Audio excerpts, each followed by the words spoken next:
सदा सत्स्वरूपं चिदानन्दकन्दं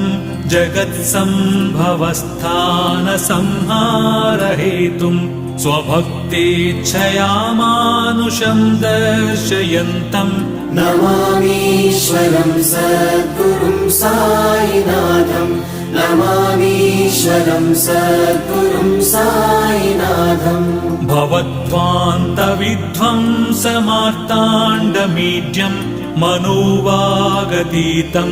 मुनिर्ध्यानगम्यं जगद्व्यापकं निर्मलं निर्गुणं त्वां नमामीश्वरं सद्गुरुं साईनाथं नमामीश्वरं सद्गुरुं साईनाथम् भवाम्बोधिमग्नार्दितानां जनानां स्वपादाश्रितानां